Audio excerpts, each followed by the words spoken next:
Welcome in to Boston Celtics Today by Chat Sports. I am Will Scott, and we're fast approaching the NBA trade deadline. So on today's show, I'm going to break down an updated list of Celtics trade targets, guys that the Celtics have been linked to or could look to trade for. Who do you want the Celtics to trade for? Go down in the comments section and let me know. We begin with number 10 on my list here, and there's going to be a couple Thunder players that we talk about because they're somewhat rebuilding. They've actually exceeded expectations this year, but it's very possible that Mike Muscala will get traded, a center for the Oklahoma City Thunder, averaging nearly 15 minutes per game with them this year, 5.9 points per game, 3.1 rebounds per game.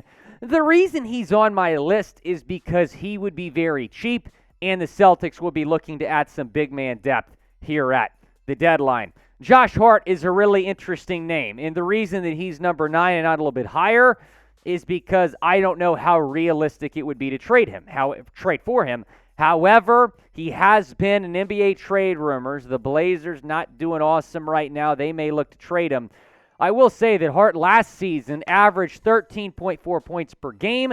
If you remember, when he got traded from New Orleans to Portland, the guy was tearing up. I think he averaged like 19 points per game with the Blazers last year. But the scoring has gone down to just 9.5 points per game this season, probably lowering his value, obviously.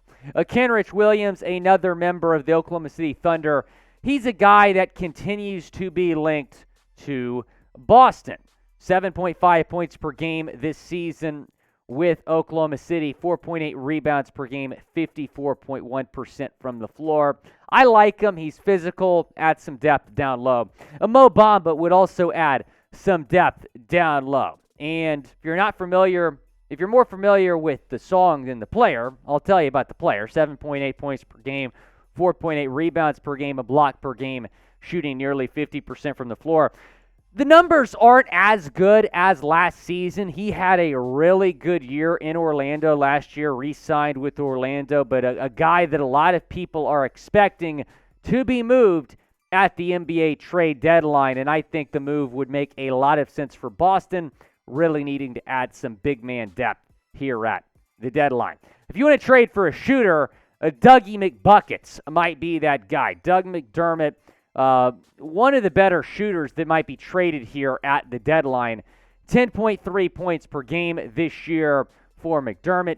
48.2% from the floor, shooting 41.2% from three-point range and averaging more than 20.5 minutes per game.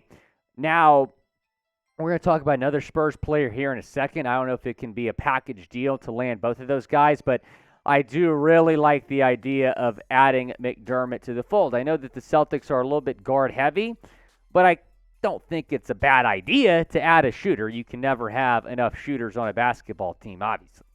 Do you want the Celtics to add a shooter here at the trade deadline? Y for yes, N for no, down in the comment section. Go down, chime in.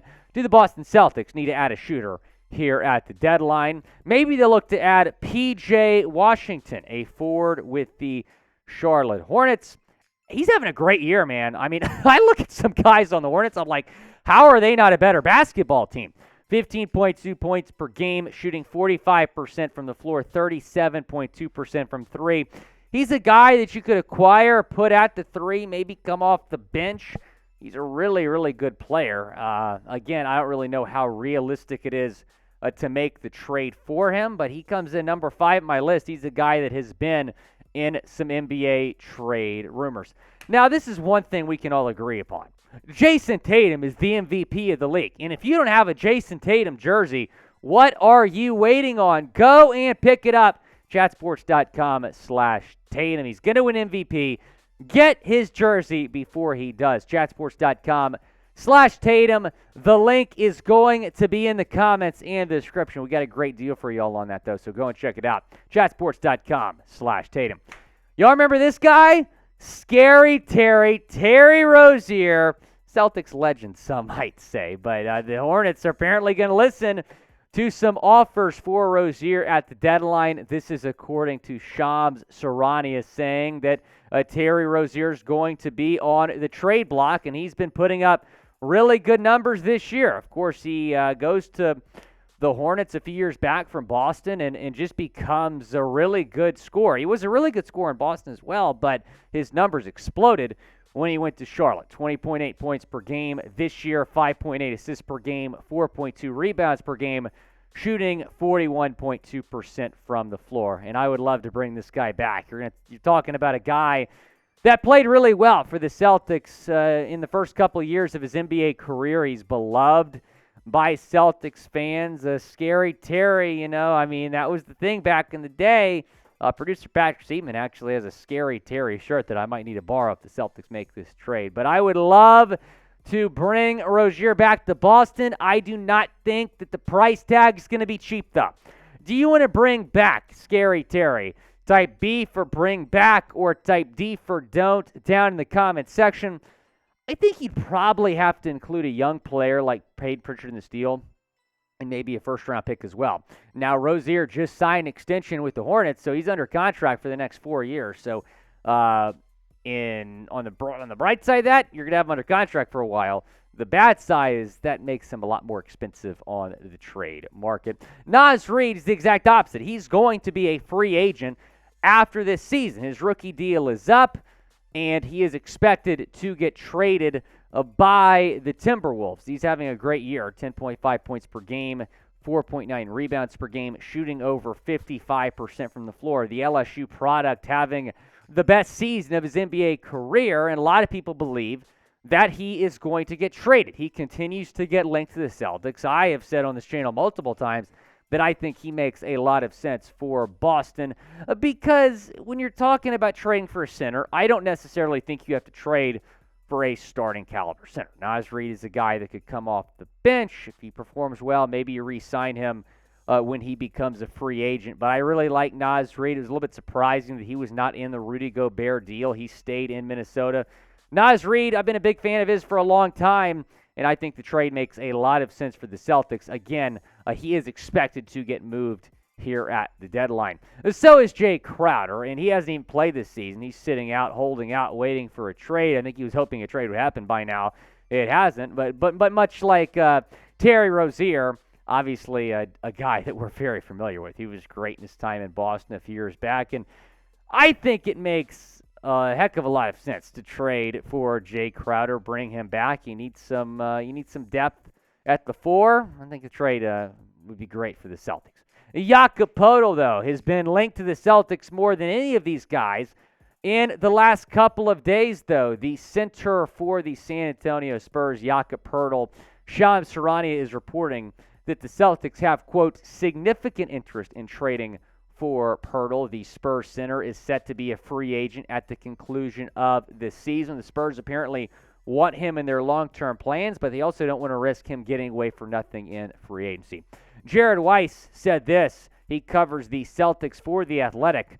Boston has maintained an interest in Poeltl for several seasons now and is continuing to monitor his market, according to team sources who were granted anonymity because they were not authorized to speak publicly. The sticking point has been, as always, price. San Antonio has made known to interested parties throughout the league that the Spurs want 2 first-round picks for Jakob Poeltl, according to team and league sources, which was the same stance they took on Derrick White last season. Of course, last season, the Celtics traded a first-round pick and then a protected future first for Derrick White. If this takes 2 first-round picks, I don't see this getting done because Poeltl is going to be a free agent at the conclusion of this season. There's no guarantee he'd re-sign with the Celtics. And as I mentioned a little bit earlier with Naz Reid, you don't necessarily need to trade for a starting center. He is a starting center. I don't know if he'd have any interest in coming off the bench. I'm sure he would if it meant a championship chase with Boston, and it would just be a short time him coming off the bench. It's also possible you could start him and Williams maybe, I don't know, and then have Al Horford come off the bench. I don't really know how that's going to look. But 2 first-round picks for a guy that's going to be a free agent at the end of this year seems like a pretty heavy price tag. What are you willing to give up for Jakob Poeltl? Go down in the comments section. Let me know. If it's 1 first-round pick, and it would have to be a future first because the Celtics don't have a first-round pick this year, then maybe I could see it getting done. Be sure to go down, subscribe to the channel. We're going to have you covered on all the latest Celtics news and rumors. Going to be a lot to talk about leading up to the NBA trade deadline on February 9th, 3 weeks away. Subscribe, turn on your notifications so you don't miss anything.